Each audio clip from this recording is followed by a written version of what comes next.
Let's talk about my dialect, Skånska. My name is not Sven, it is Martin, ja. Skånska, in English Scanian, is mainly spoken in the area of Sweden called Skåne, Scania, which, like I said, is the area I come from. It nowadays belongs to the south-Swedish dialect group, which also includes the province of Blekinge, where I lived for 11 years, and the southern parts of Halland and Småland. My latest video, which was a brief look at the history of the Swedish language, goes into the other groups. Some early linguists consider Scanian to be South Scandinavian, and we'll get into why in a moment, while others have claimed that Old Scanian is a separate language, classified from both Old Danish and Old Swedish. And there's been a back and forth whether to consider Scanian to be a separate language and thereby also a minority language in Sweden. Up until the 12th century, Swedish and Danish were considered to basically be the same dialect, but there are people to claim that there could be a distinction even before that. Scanian appeared in writing before the year 1200, and both Sweden and Denmark have been making claims on these manuscripts as an early form of their national languages. Scania, including surrounding areas, were Danish territory up until the Treaty of Roskilde in 1658, when Skåne, Scania, Halland and Blekinge became part of Sweden.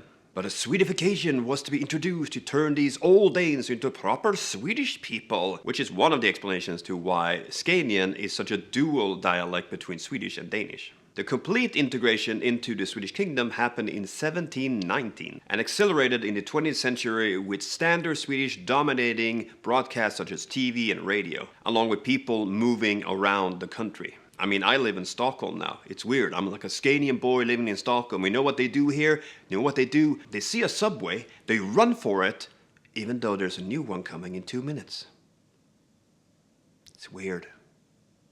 Even though Sweden really tried to root out the Danish heritage from Scania, a lot of vocabulary and Danish-like pronunciations are still viable. And there are still diphthongs in Scanian that do not occur in Danish or Standard Swedish. And there are also many examples of words that are not found in either Danish or Standard Swedish. And in most parts of the province, the pronunciation of the R is found way back into the throat, almost like a French R. We don't roll our R's. We sit on them. In a non-scientific explanation, you could say that Scanian likes to float on the vowels, and we're not big fans of hard consonants. For example, a hard T is often replaced with a D. So the word hitta, to find, is hida, or the word to understand, fatta, is fada, or titta, look, tida. And it should also be noted that within Scania there are also many different dialects of how you pronounce things. For example, me, may, you could say maj. In some parts you don't say bus for bus, you say bys.